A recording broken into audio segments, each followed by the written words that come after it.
And like that, we're back! After a few weeks off, Dubster Turkey is here! Yeah. Such short notice, I know. I get it. That's right. Shall we talk about something's English dub and tell you why we hate it? Or not. Or something, I don't know. And this time, because it's summer, we decided to do a sports anime. Because everyone loves sports. And what screams summer more than an indoor sport? Like basketball. And I guess there's outdoor courts. And yeah. I know we could have covered Kuroko, but no, that's later. That one's over the top silly. This one's more down to earth and all that, so... Kuroko will be late. I'm confident because the studio refuses to give it another season because they'd might rather put out garbage. We'll get to that. So yes, you can tell by the title, Ahiru No Sora, which about a midget who wants to play basketball is the way I could sum it up. We'll get to more plot in a minute. There was a manga in Shonen Sunday by Takeshi Hinata that ran in 2004 and I think ended in 2019, with an anime by Dio Media, who have done such classics like Sky Wizards Academy and The Saint's Magic Power is Omnipotent. There's got to be something here. Oh, Parallel World Pharmacy. That show's okay. Okay, there we go. There's something. No, I've done other season. I'll get another season before Sora. Yeah, so this anime would air in 2019, and Sentai Filmworks will get the rights to it and simul-dub it on High Dive. I'm sorry, dubcast it. That name is still retarded. I don't care what anyone says. Hey, have you seen the recent dubcast for the latest dubcast? Yeah. Come on, Sentai. Yeah, that does look like a Sentai dubcast. Anyway, that's how I watched it, was there first, and then rewatched it with you here for the first time, Di. I watched it on the Blu-ray that they released, the premium edition version, which, by the way, the case is fucking awful. None of my Blu-rays stay in the case. Yeah, that checks out. And if anyone's wondering, no, I'm not a dick with my animu. Come on, I know how to take care of my shit, especially when it's expensive. You'll slam it every once in a while if it's etchy enough. I'll give it a couple of light slams here and there. But yeah, as far as the premium edition, if it's worth it, I mean, the extras disc comes with a bunch of commentaries and interviews with the Japanese cast. Well, that's fucking useless to me. Thanks, Sentai.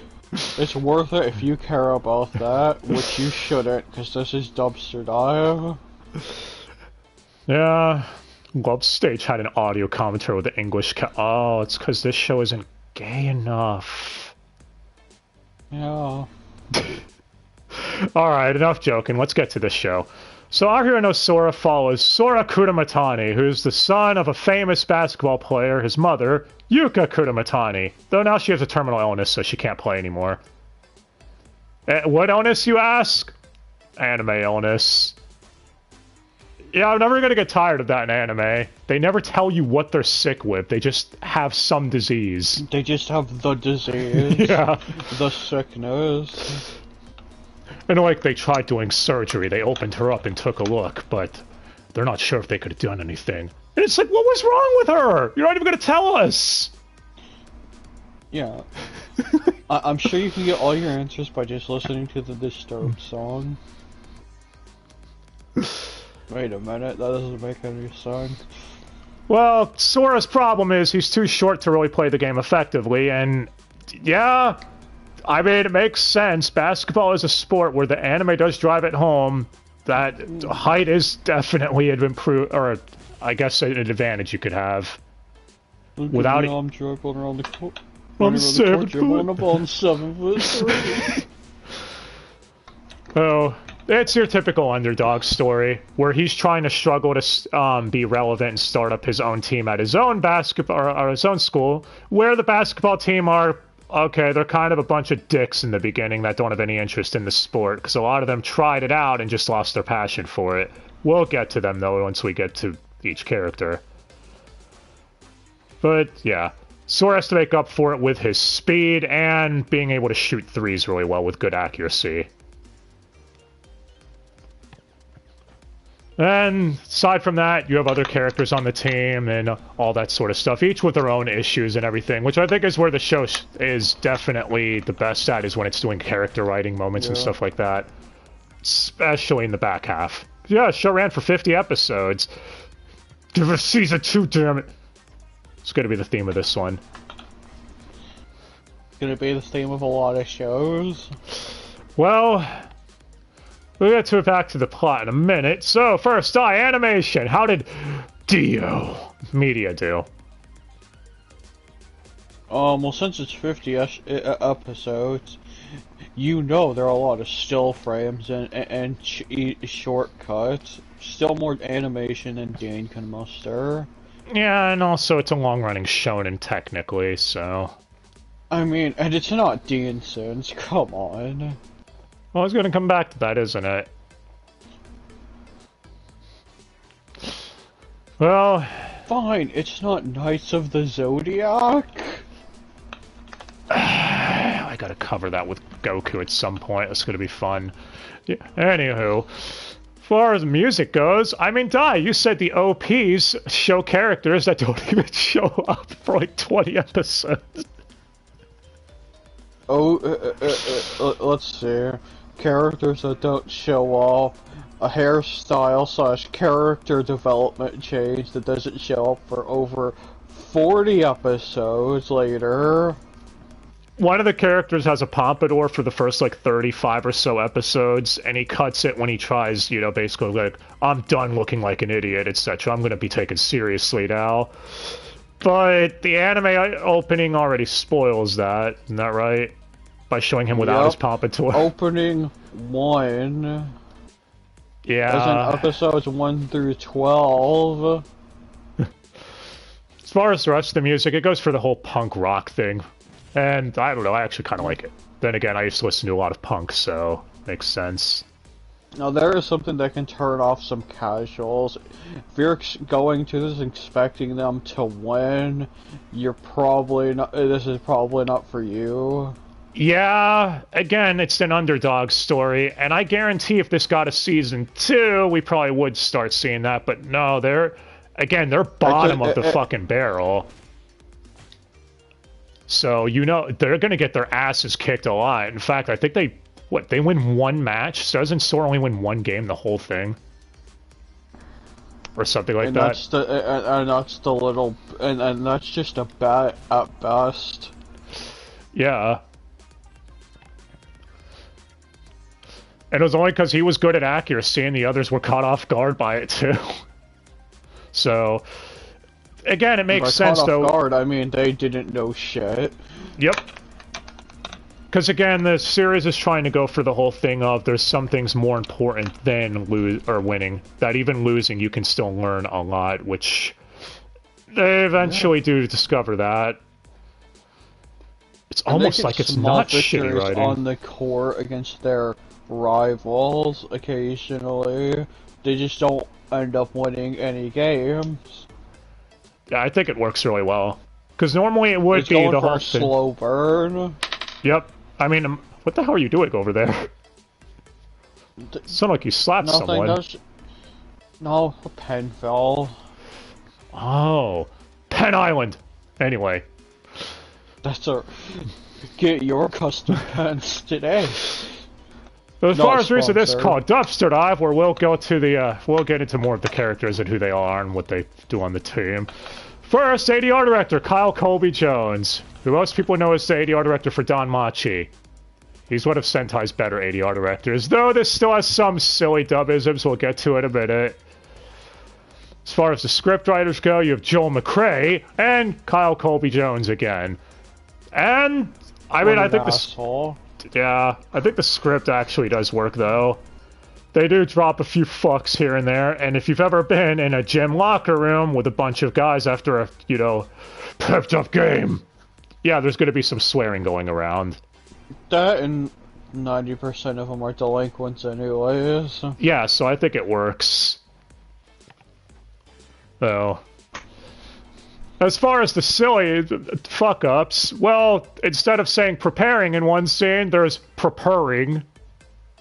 Clearly they didn't fix that in the Blu-ray. They really didn't, and I could tell on the Blu-ray, from what I can recall, that is literally the exact same dub. They didn't change shit, from what I noticed. Oh, so they were lazy. Sounds about right. Yeah. Well, time to get to the dubcast. First, we have Sora, our main character. Who's the whole thing of just being short, but having the whole motivation of never giving up and loving basketball. You know Asta? Well, then you know Sora. I mean, similar character archetype. They're both even short. Sora is voiced by Cameron Botch. You don't know as Yamaguchi from Haikyuu. No, I haven't seen that sports anime yet. Osamu from My Love Story. And Wolf Nachi from Seiya's Netflix dub. I think he was fortunate enough to not be Knights of the Zodiac. Lucky bastard. Nacho? Oh, what? Oh, you said Wolf Nachi. Yeah. Or Naki. It's N-A-C-H-I. I don't know how you're supposed to pronounce it. I don't remember, man. The Knockers. Yeah, so I think he does a good job as Sora. In fact, him and his mom have one of the best dub scenes in the entire show in the 30s, around that episode mark. Can't say anything for spoilers, but yeah. Whoever voices her, she's not on the main cast list for some reason. I'll get to her in a minute. But after him, we have Momoharu, who's the basketball team captain, and his whole thing is, well, at first he starts off like a delinquent who's angsty and angry, but slowly mellows out as the show goes on and starts realizing that he does have a huge passion for the sport. Because he tried playing it once before. He's still staying angry regardless. Is some things never change. Yeah, but Momoharu is actually a character that I really like. In fact, the whole team, they do a good job of leaving an impression on you. Even the yes men. Even the yes men get character arcs. But yeah, Momoharu is the one with the pompadour. Yes. For at least 30-something episodes. Thanks, opening. Well, he's voiced by Joe Daniels. Peter Grill from Peter Grill and the Philosopher's Time. That show's a softcore hentai. I've seen it, don't ask. Don't judge me. Of course you've seen it. And Leo from I'm Quitting Heroing, which that show's also pretty good. Heroing? If you erase the G, it sounds like you're quitting heroin. What? Careful, that's censored in Rock Band. Oh yeah, Rock Band did censor that in the fucking Papa Roach song, didn't it? Yeah. Oh, it's so dumb. Alright, we're getting off topic. Joe Daniels is also one of the MVPs of the dub. I think he does a great job. He's also that dude that wanted to sleep with his cousin in Scum's Wish, which I remember mentioning during that Dubster dive. He was way more subdued there. This is usually his best typecasting, is when he's playing a character that's angry and pissed off a lot. You could tell that's what he's best playing. I've seen people online call him the Sentai equivalent to Patrick Seitz, and I can hear it. Yeah. Whoever that is. Not like they use Patrick Seitz anymore. But yeah. Momoharu's cool. Next, we have his twin brother, a guy with an afro. Yes, really his twin brother, Chiaki. I keep thinking the Danganronpa character too. Your guys aren't alone, okay? But yeah. Only you. And his whole thing is he's lazy. In fact, you find out real early on, he quit basketball in middle school before he got into high school because they were already down a bunch of points in the halftime, or by half the way the game is through. I had a stroke there for a second. And so he's like, fuck this, we're not going to win. I just quit. And he walked out. So. I want to win. Yeah. But now Sora's basically inspired him to try giving it another shot again to reignite his passion. Demonically inspired? Yeah, actually, he's one of the ones that comes up with a lot of the plays. They even make a comment saying that Chiaki should have been the team captain, which makes Momoharu a bit pissy at one point. In fact, I was even thinking the same thing. Like, wait, why isn't he the captain? Isn't the captain supposed to come up with a lot of the ideas and plays? Yeah. He's one of the only ones that can actually score points. He's also a self-proclaimed ladies' man that gets rejected all the time. Now that checks out. Anyway, it is a Sentai dub, so y'all know the deal. He's voiced by Andrew Love. Did you think you'd get a Sentai dub without him? Can you tell the difference between him and any of his other characters? Probably not. Typecasting at its best. But he's Orochi in Sentai's dub of Baki. And Nikolai in Chaika the Coffin Princess. Which he's in so many shows that I'll never run out of roles to list off for him at this point. Even odd voices. But hey, unlike Angel Beats, he gets to sing and it's dubbed. You remember that when he first walked into the gym and crashed one of their games? Yeah. Fuck you, Angel Beats. But yeah, Andrew Love does a good job here. Again, typecasted as the dumbass best friend Kun, who also knows or does that whole thing where he's smarter than he lets on, especially when they're playing the game, where he can read a player and everything. Oh yeah, Chiaki. Would you be friends with Chiaki? I mean, he has an afro. Good for him. Well, after him, speaking of Sentai, it's time for more typecasting because we have Kenji, or as everyone calls him on the team, Toby. Does anyone like the edgelord of the team, who's kind of a dick in the beginning? I'm sure they're gonna get someone new to voice him, and they're not gonna typecast someone. Yeah, it's Dave Matrenga. Could have at least tried to pretend otherwise. Yeah. I mean, you all have seen Sayuki, right? Come on, Sayuki's fucking amazing, man. He's Genjo Sanzo in that, who is not a dick or anything like that whatsoever. What are you talking about? Okay, Sanzo's a total dick in Sayuki. Everyone who's seen it knows that. Because again, Dave typecasting. There's also Todoroki in MHA. And a billion other things you've probably seen him in too. Hell, he's even in Kuroko's basketball too, so he got to be in both basketball animes, which were dubbed not that far apart, actually. He somehow managed to do that. Oh, damn it, Dai, what are you doing? Yeah. But yeah, Toby joins the basketball team because he wants to make a promise to his sister where he will one day make it to the inner high. So... yeah, and again, he's the dick of the team. Oh. I didn't say anything more. You all know Dave. It's great. Alright. Now, as far as the last main member of the team, who doesn't show up until episode 25, but he is the last main member. Did you say it's in the opening for Ep 1 too? Yup. Well, you know, because animes love to do the main cast member lineup bullshit, blah blah blah. Well, his name is Kaname, but everyone calls him Mokichi. Or Mokichi, because this dub can't decide. So, you know.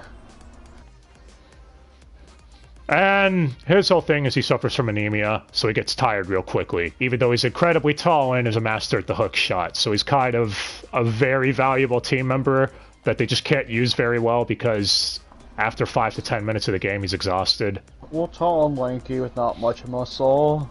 So yeah. He can get pushed around easily by people with more muscle, too. Yeah. So he talks very monotonely most of the time. And he's voiced by Clint Bickham, who we've covered here before, in really shitty anime. He's Iki from Chivalry of a Failed Knight. He was the final main Antakun of Magical Welfare. He's also Kenshin in Nobunaga the Fool, which I heard that show was okay at least. But finally we could talk about him in a show that isn't ass. Meanwhile, the next show we'll talk about him is going to be a complete ass. Look forward to it. Oh, I'm sure, and that makes me sad. Anyway, Clint Beckham does a really good job. He's another one where a lot of people think he's one of the better Sentai voice actors. In fact, this whole cast are made up of a lot of the better Sentai VAs. So I'm surprised Bryson Bogus wasn't in this. You know. No, they're waiting for the eventual season 2 in 5 years. Well, those are the 5 main starters, but what about the remaining people? So the 3 yes men, as we call them, which even they get their own episodes and character motivations. First, we have Yasu, who's a black belt in martial arts, but is also on probation for getting into fights. Also the one with the most focus out of the 3. Yeah. He's voiced by Michael Ronsky, who's Koda in Chihaya Furu, and, Hiragami in Haikyuu. I had to see how to pronounce that. I was like, wait, what? How do you pronounce this? And Theodo's fine. Again, he's the one that has the most development out of the 3. Stop saying Haikyuu or people want you to watch it. I'm waiting till... I heard there's going to be one more season that was leaked. It's like, might as well just wait and watch all of it at that point. So... After him, though, we have the 2 yes men. First, we have Nabe, who's voiced by Greg Cote, who's, Yamaguchi and Alharu X Machine Gun. You know, the title like that, I kind of want to see that show. And Leo Iolia and Saint Seiya Netflix dub. And, yeah, his whole thing is he's only playing the sport for fun. He doesn't really care about winning right now. He's just doing it because everyone else is doing it. And he sees that it scores the bitches, man. First basketball, then the bitches. Just like his best friend, the other yes man on the team, Saki, but everyone calls him Chucky. Which I'm not gonna lie, when I first saw this, at first I thought they were calling Chiaki that, because Chiaki, Chucky. Yeah. Well, Chucky is voiced by Benjamin McLaughlin. That is one hardcore name, man. Because it's named after a gun? Yes! He's Hiroshi from Chihaya Furu and Gengaro from Seven Seeds. And... yeah. Again, both of them do fine. You could tell they're just typical high school dudes that want to have fun, etc. with the sport. Maybe pick up chicks along the way, etc. Even they have their arcs by the end, though, where they care about wanting to win the game. I want to win. Well, after them, we have the side characters. First, we have Monica, who's also a main character. She's a member of the girls' basketball team, and I guess a lot of people do ship her with Sora, but I've also seen some ship her with Momoharu. Yeah, the series also tries delving into romance a little bit, and I've seen it handled far worse than other stuff, to be fair. Not like it's handled bad, but it's not like it's the main focus either. Yeah, that's what I mean. Well, so yeah. She's also someone that helps give Sora confidence and continuing to play the sport when he's feeling down and shit. And she's voiced by Olivia Swayze. Yes, John Swayze's daughter. This one is actually related to someone. No, clearly you're making that up. It's just a coincidence. She's Echidna from I'm Quitting Heroing, and Daisy from Assassin's Pride. Emphasis on the ass part. And Shido's fine. Oh, no, I'm sure it is focused on the ass. You don't know that.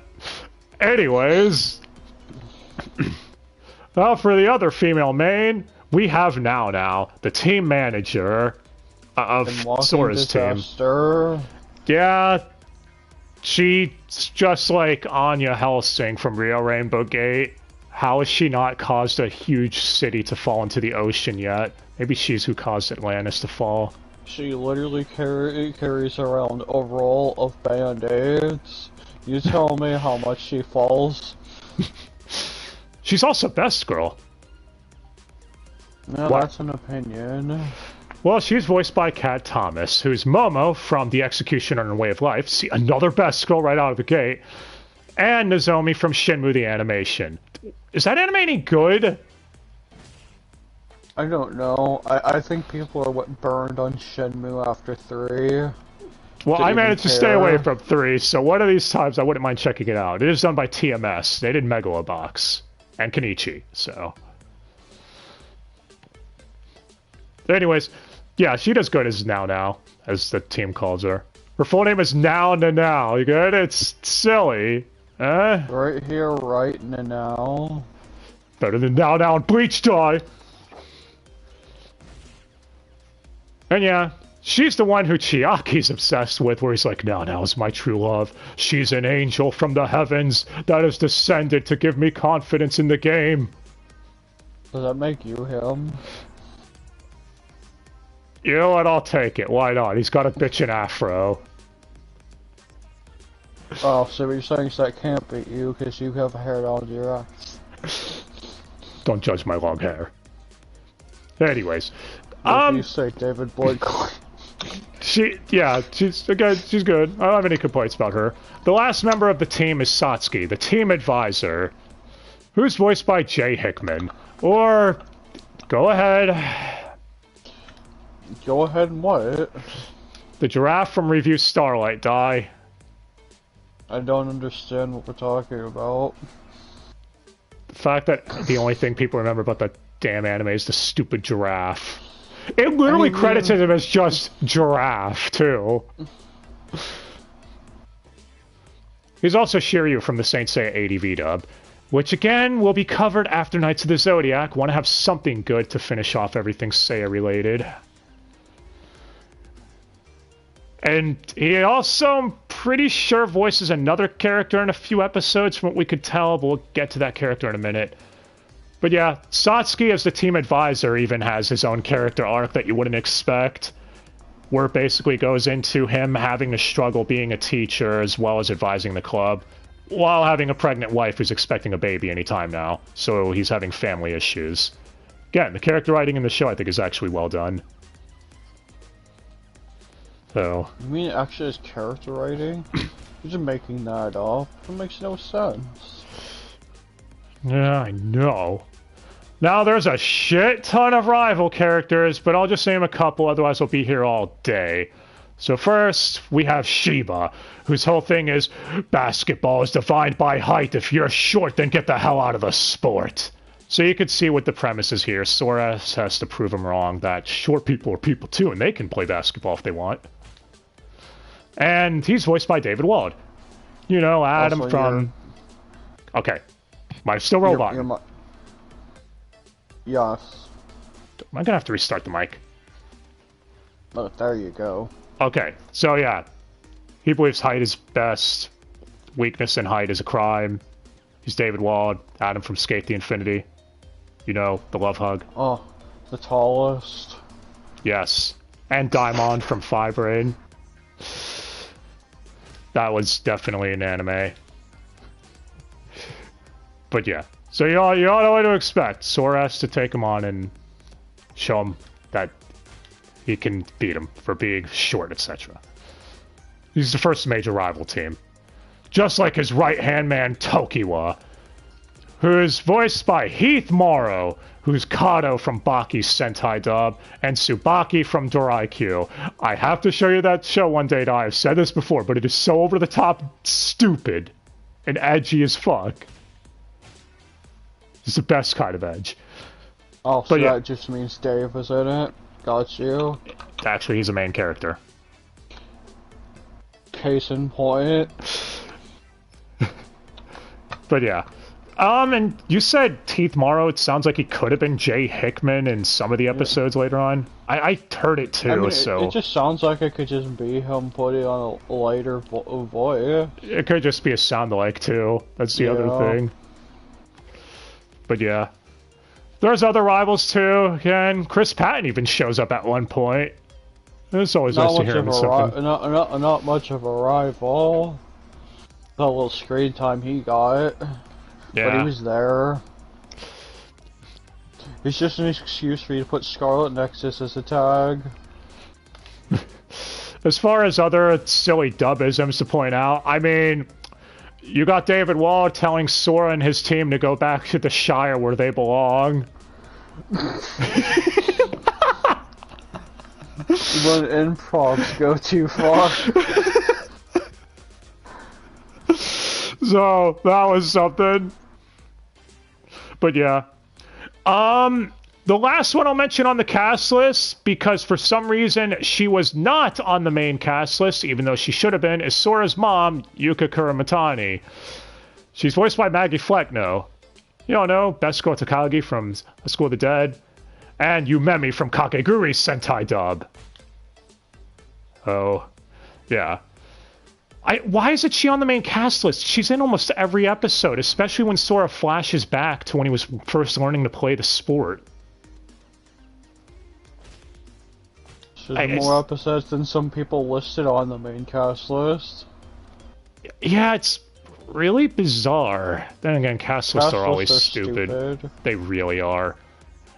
Hell, Clint Bickham on the cast list isn't even listed as Mokchi. He's listed as all the one-off ad voice characters he plays. And it's like, no, I know that's him. 100%. It's like the cast list is incomplete and they just stopped after a certain point putting them. Which I'm pretty sure is what they did. And yet the ad voices are still better than anything out of LA. Yeah, so speaking of the ad voices, Adam Gibbs plays like 5 people. Some of them are even on different teams that are rivals for the main team, so that's silly.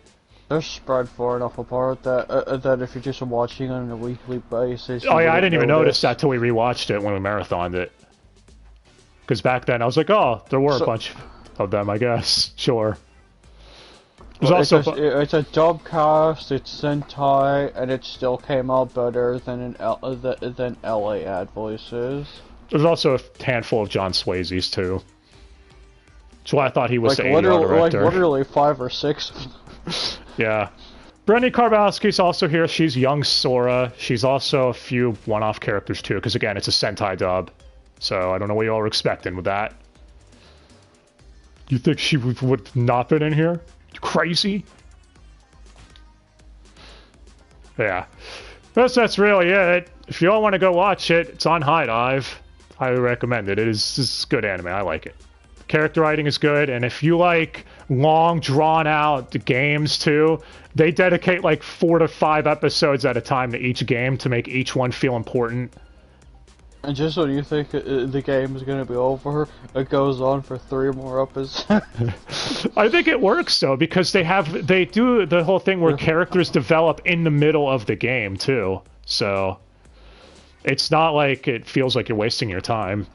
So even when they do eventually end up losing, you feel down with the team too, because it's like, oh fuck man, because they were getting hyped up, they're about to win, they feel great, they could do it, and then they end up losing. So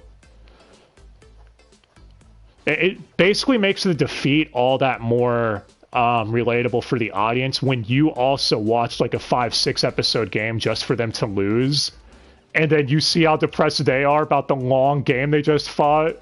So I think it works. The games go on longer than your average fight in Super. Yeah. I mean, the new Super movie was okay, but we're getting off topic. Anyway. Oh. Guess that's really it.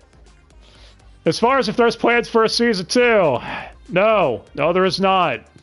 The anime, I think, ends at an okay spot, but it is one of those that makes you wish there was a lot more of it. This is one I wish would be like Haikyuu or Kuroko, where it was long-running and adapted everything.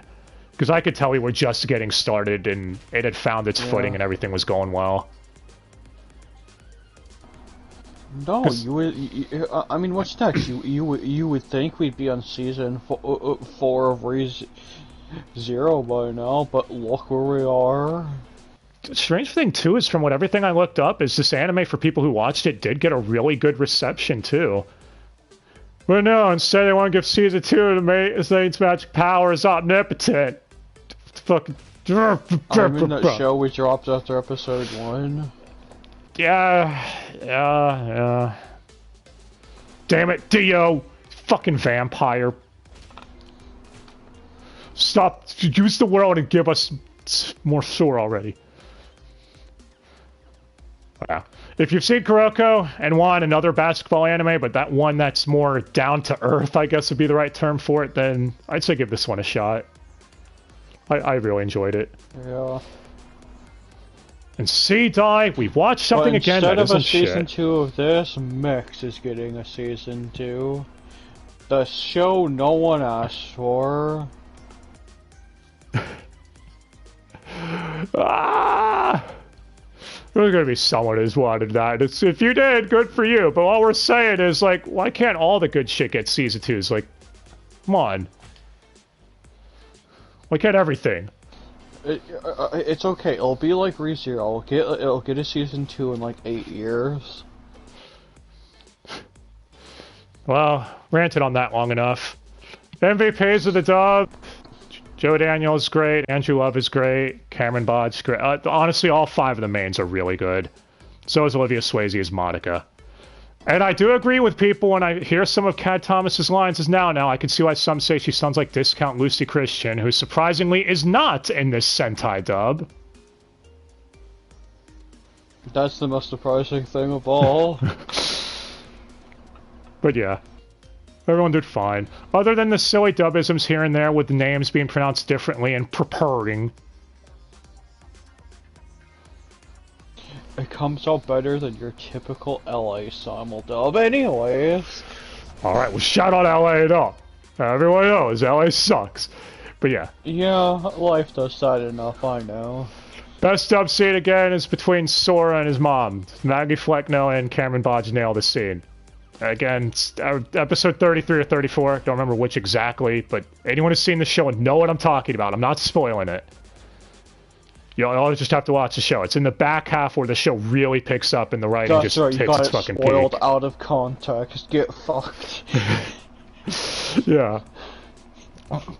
So, that's it.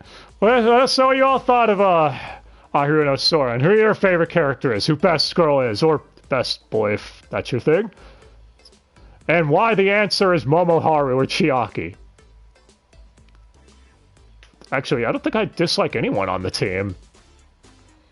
Even Toby ends up coming around. Like, when he first introduced, he comes across as a dick, but then you find out more about him, and his character arc's one of the best ones, too. Oh, you mean the characters get focused, have character arcs, and have good writing around how they act and shit. Yeah, I'd honestly consider this one of the hidden gems of the sports anime genre. Sadly got buried by all the other bigger ones, though, because I think this might have aired around the same time as one of the Haikyuu seasons, which didn't really help matters, because you know how massive Haikyuu is. Two completely different sports. Yeah, but still marketed as a sports anime. I could be wrong on that. I don't know. Someone will probably be like, no, Haikyuu aired a year earlier or something, but I don't know. I'm just guessing here. So I think Sora deserves more love. That's it.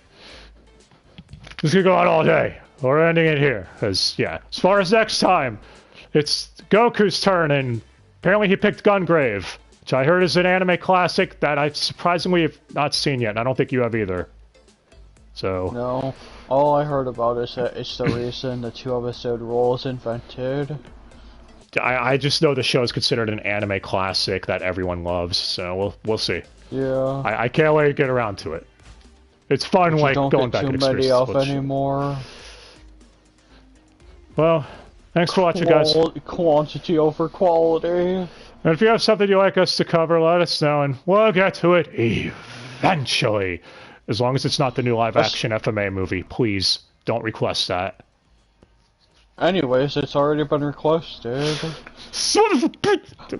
Alright, guys. Have fun that. I'll be there in spirit. I'll pretend to watch it for.